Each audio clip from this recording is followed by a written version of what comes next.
নমস্কার বন্ধুরা, আজকে অনেকদিন পরে একটা মাছের রেসিপি দিচ্ছি।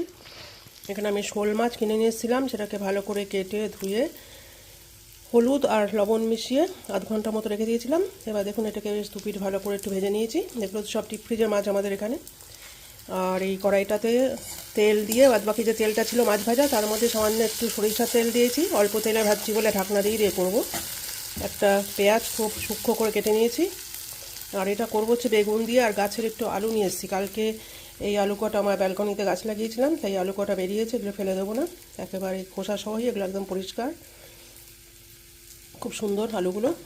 আর এখানে এই বেগুনগুলো এরকম টুকরো করে কেটে নিয়েছি। এখন এই বেগুনটা আলুটা দিয়ে ঢাকনা দিয়ে আগে ভেজে নেবো। আর এখানে একটা বাটা করে রেখেছি সর্ষে পোস্ত, তার মধ্যে দিয়েছি চিনাবাদাম, আর দিয়েছি হচ্ছে নারকেলের গুঁড়ো, ভালো করে দিয়ে একটা পেস্ট করে নিয়েছি। অল্প লবণ দিয়ে অল্প একটু চিনি দিয়েছি। আর এখানে নিয়েছি একটু হলুদ গুঁড়ো, একটু লঙ্কার গুঁড়ো। আপনারা যে যেরকম ঝাল খান সেরকম দেবেন। আমি এটা অবশ্যই সবার শেষে ধনিয়া পাতা দেবো। দেখতে থাকুন কীভাবে করছি। এই যে আমি বেগুনগুলো টুকরোগুলো আর আলুটা দিয়ে দিয়েছি। এটাকে এখন ঢাকনা দিয়ে যেহেতু অল্প তেল, ঢাকনা দিয়ে ভালো করে ভেজে নেব। একটু ভাজা ভাজা হয়ে গেলে টমেটো কেটে রেখেছি, আধখানা বড় টমেটোর আধখানা টমেটো এরকম কুচি করে কেটে রেখেছি। দুটো কাঁচা মরিচ রেখেছি। এখানে বাটার মতো একটু কাঁচা মরিচ দিয়েছিলাম যাতে একটু ঝাল হয়। এবার দেখুন, এর মধ্যে টমেটো আর লঙ্কাটা দিয়ে দিয়েছি। টমেটোর থেকে নাড়িয়ে চাড়িয়ে দিলে একটু জল বেরোবে। ঢাকনা দিয়ে ভালো করে একটু কষিয়ে নেবো আগে। এই আলু বেগুন দিয়ে ভালো করে কষিয়ে নেওয়ার পরে মশলাটা সব দিয়ে দিয়েছি, যেটা বেটে রেখেছিলাম। এটা আমি মিক্সিতেই বেটেছি, আমার এখানে শিল নোড়া বলে কিছু নেই। হলুদ আর লঙ্কার গুঁড়ো দিয়েছি পরিমাণ মতো, আর লবণও ভেতরে দিয়েছিলাম, একটু বেটে দিয়েছিলাম যাতে সর্ষেটা রান্নার পরে তিতো না হয়ে যায়। এখন এটাকে ভালো করে মিশিয়ে একটু কষিয়ে, মানে খুব বেশি নয়, 1 মিনিট মতো কষিয়ে জল দিয়ে দেবো। মিক্সিটা ধুয়ে জলটা দেবো।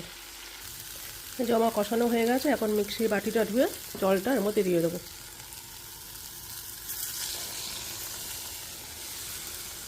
এবার এটাকে আমি ভালো করে ফুটে যাওয়া পর্যন্ত রাখবো, তারপরে ঢাকনা দিয়ে আগে একটু আলুটা আর বেগুনটা ভালো মতন সিদ্ধ হয়ে গেলে মাছটাকে দিয়ে দেবো।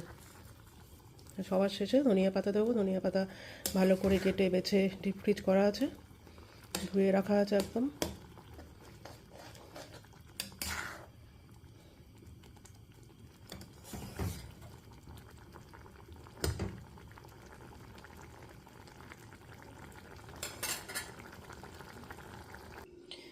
ধনিয়া পাতাটা ডিপ ফ্রিজ থেকে বের করে রাখলাম, এরকম সুন্দর করে কেটে কুটে আগে ধুয়ে তারপরে কেটে ডিপ ফ্রিজ করে রেখে দিই।